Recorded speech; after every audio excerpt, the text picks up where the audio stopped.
इस वीडियो का टाइटल मैं ये रखूंगी कि दुनिया में सबसे ज़्यादा बिटर लोग कौन से होते हैं। सही किस्म की बिटरनेस या जहर छुप जाता है कहीं पे उनके अंदर जाके और उसको निकालना होता है उन्होंने।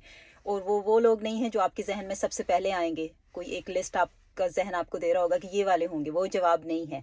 और साथ ही साथ इसमें मैं आपको आखिर में इसका रूहानी और इस्लामी हल भी बताने की कोशिश करूँगी। इंट्रोडक्शन। अस्सलाम वालेकुम, मेरा नाम रोहिना है। मैं ऑस्ट्रेलिया में लेक्चर और रिसर्चर हूँ। मेरी पीएचडी मेंटल हेल्थ पे। और आप देख सकते हैं एडिलेड में जी अच्छी खासी सख्त धूप निकली हुई है। बाहर का मौसम आ गया है। यहाँ सुबह सर्दी से शुरू होते हैं, दिन में गर्मी और शाम को सर्दी।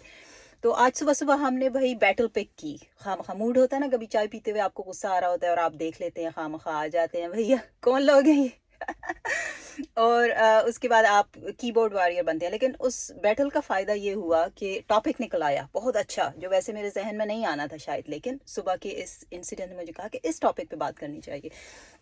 दुनिया में सबसे बिटर लोग वो होते हैं, और ये आप जाके किसी भी एनालिसिस, पीटरसन को सुन लें, पिछली कार्ल युंग को देख लें। कार्ल युंग ने इस पे, जो पुराने ज़माने का साइकोलॉजिस्ट था, फेमस वन, उसका आप देख लें।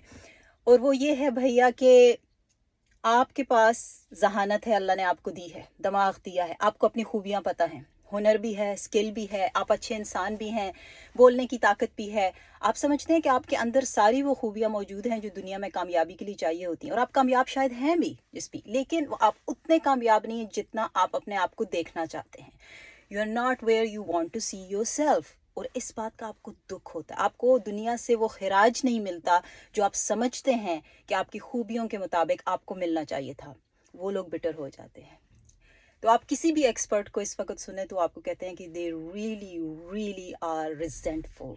वो लोग होते हैं ना, उनको गुस्सा चढ़ रहा होता है, जैसे लो आंच पे कुछ पक रहा हो ना, धीमी आंच पे कुछ पक रहा हो, तो उनको गुस्सा आता है देख के। ख़ास तौर पे सोशल मीडिया की एज में जब वो आते हैं, वो देखते हैं दूसरे बंदे को, और उनके जहन में इवन के कभी कभी ये लाशऊरी होता है, सबकॉन्शियस होता है कि मैं इससे लाख दर्जे, मेरी तालीम अच्छी, मेरा ख़ानदान अच्छा, मेरा सब नसब अच्छा, मेरा एक्सपोजर अच्छा, मेरा बोलने का तरीका अच्छा, मेरा इल्म अच्छा, हाउ डेयर मुझे मुझे क्यों वो नहीं मिल रहा जो मैं चाहता हूँ कि मुझे मिले। तो आपको फिर गुस्सा आएगा। और ये नहीं कि आपका गुस्सा बजा नहीं होगा या सच नहीं होगा, लेकिन वो चीज़ आपके अंदर जहर पैदा करती है। फिर उसको कहते हैं कोवर्ट जेलसी और एनवी।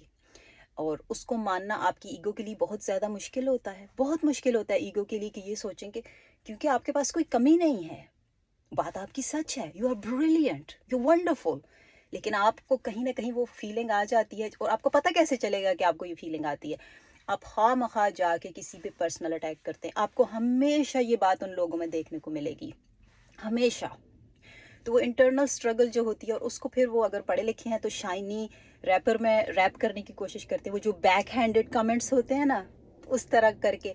और एक और उनका साइन ये होता है मैं कि जल्दी से आके वो आप पे ब्लेम शिफ्टिंग करते हैं। तो मैं आपको एक मिसाल देती हूँ कोई आपको पर्सनली अटैक कर रहा है, तेरी मेंटालिटी ऐसी है, तू ऐसा, तू फलां है, तो आप कहते स्लो डाउन, क्या हुआ है? तो आगे से कहते हैं तुम्हें तमीज़ नहीं है। अच्छा, तुम्हारी पीएचडी ने तुम्हें प्रोफेशनलिज्म नहीं सिखाया? नहीं, मेरी पीएचडी ने मुझे प्रोफेशनलिज्म ये सिखाया है कि पर्सनल अटैक को डिटेक्ट कैसे करना है।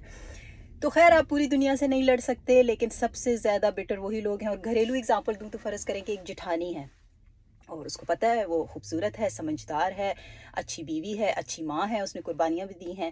और अचानक से उस घर में फिर देवरानी आ जाती है। देवरानी आती है, अब देवरानी फोड़ भी है, उसको कुछ पता भी नहीं है, लेकिन उसके मज़े लगे हुए हैं। उसका शौहर भी उसके आगे पीछे है, सास ससुर भी उसके लिए नरम हो गए हैं। अब इस जेठानी को कहते हैं ये क्या है, ये नाइंसाफ़ी है, और है। तो उसका रिस्पॉन्स क्या होगा? वहाँ से रिजेंटमेंट शुरू होती है, because you are not getting your due, you not, आपको वो खराज नहीं मिल रहा है। और उसका रिस्पॉन्स अगर जेलसी की सूरत में निकलता है, दूसरे को खामखा, दूसरे से नफरत, क्योंकि उस देवरानी ने अभी तक आपके साथ कोई बुरा नहीं किया है, लेकिन उसकी सिचुएशन ऐसी, आप कहते हैं इसको देखो, इसकी किस्मत देखो।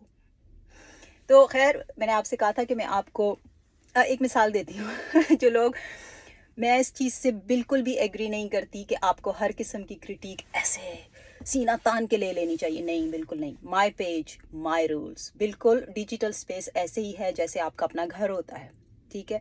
आज डिजिटल स्पेस में, जैसे बाहर की दुनिया में लोग हलाल रोज़ी कमाने के लिए अपना बिजनेस करते हैं, कारोबार करते हैं, डिजिटल एज में भी हर कोई डिफरेंट किस्म की नीयत से आता है। कोई काम करने आता है, कोई जैसा भी आता है, लेकिन ये आपका डिजिटल स्पेस आपका घर है। My page my rules. اور یہ جو لوگ یہاں پہ آ کے اسٹک ہو جاتے ہیں نا کہ وہ کریٹیک نہیں لے سکتے، بھائی آپ بندے پہ اٹیک مت کریں، آپ کانسیپٹ پہ کریں. اور دوسری بات یہ ہے، مثال میں آپ کو یہ دیتی ہوں کہ فرض کریں کہ آپ بازار میں جاتے ہیں، وہاں پہ یہ دکان ہے بھائی سلمے ستارے زیورات بلا اور برائڈل سوٹ ہیں سب کچھ. آپ وہاں پہ کھڑے ہو کے دکاندار کو گالیاں دینا شروع ہو جاتے ہیں کہ تجھے شرم نہیں آتی ہے، قیمتیں اتنی بڑی ہوئی ہیں، لوگوں کا دل خفا ہوتا ہے دیکھ کے، وہ افورڈ نہیں کر سکتے، اور اس کا مٹیریل بھی اتنا برا ہے، لوگوں کو کینسر ہو سکتا ہے، یہ تم لوگوں جیسے کی وجہ سے ایسا ہو رہا ہے معاشرے میں، بند کرو یہ دکان، بلا بلا بلا، سادگی سے شادی ہونی چاہیے. وہ دکاندار آگے سے کہے گا کہ excuse me, who are you, why are you here, پوچھے گا نا آپ سے. اسی طرح لوگ ڈیجیٹل اسپیس میں آ کے کہتے ہیں تو آپ اس کو کہیں کہ کیسے دکاندار ہو، تمہیں تمیز نہیں ہے، کسٹمر سے بات کیسے کرتے ہیں، کریٹیک بھی نہیں لے سکتے. بھائی کریٹیک وہ لے سکتا ہے، آپ جا کے پرسنل اٹیک کریں، آپ کا کام کیا ہے. وہ پشتو میں کہتے ہیں نا خوشا یہ گڈے وڈے خبریں کہیں اور جا کے کرو نہیں. تو بات یہ ہے بھائی کہ مائی پیج مائی رولز، آپ کو اتنی زیادہ تکلیف ہے جن لوگوں کو بھی ہوتی ہے، آپ صرف اور صرف اپنی جیلسی، اور میں انڈرسٹینڈ کر سکتی ہوں کہ کیوں ہوتی ہے، اپنے پیج پہ جا کے بھائی کرو. اور بالکل یہ آرگومنٹ مجھ پہ بالکل بھی کام نہیں کرتا ہے کہ آپ کرٹیک لیں. میں کیوں لوں؟ کوئی بھی آ کے اگر میری پرسنلی مجھ پہ اٹیک کرے گا، کہے گا تیری مینٹلٹی، تیری سوچ، تو بلا بلا بلا. سچی بات یہ ہے کہ اسکارف والوں کو دیکھ کے ویسے ہی لوگوں کو غصہ آتا ہے، مردوں کو بھی عورتوں کو بھی. میں آپ کو بتاتی ہوں میری اپنی ریسرچ میں، یہاں پہ جو جنرل پریکٹیشنرز یا وہ انڈونیشیا کی، ملیشیا کی، مڈل ایسٹ کی کسی ملک سے، عربی، ساؤتھ ایشین، انہوں نے خود اپنے منہ سے کہا ہے کہ ہمیں اپنے آپ کو پروف کرنے کے لیے ڈبل کام کرنا پڑتا ہے. کہ جیسے ہی ہمارے ایون اپنے کولیگ بھی ہمیں اسکارف کے ساتھ، حجاب کے ساتھ دیکھتے ہیں تو ان کے ذہن میں آتا ہے یہ کیا ہے، کہ بھائی اس کا نالج لو ہوگا، اس کو پتہ نہیں ہوگا. اسی طرح صبح کے کمنٹس میں جو میں بیٹل آپ کو بتا رہی ہوں، جو کہہ رہے ہو پیر ریویو، سسٹمیٹک ریویو مطلب یہ کمنٹ لکھتے ہوئے ان کے ذہن میں ہوگا کہ میں نے بہت اچھا ڈیفینس مارا ہے، ہائرارکی آف ایویڈنس. میں خود پیئر ریویور ہوں کئی جرنلز میں نے خود سسٹمیٹک ریویو پبلش کیا ایز اے فرسٹ آتھر. میں خود ریسرچ ایویڈنس بیس پریکٹس پڑھاتی ہوں. تو جنہوں نے آگے جا کے چاہے سوشل ورکر بننا ہے، نرس بننا ہے، ڈاکٹر بننا ہے، نیوٹریشنسٹ بننا ہے، فزیوتھراپسٹ بننا ہے، آ کے میری کلاس میں ریسرچ سیکھتے ہیں.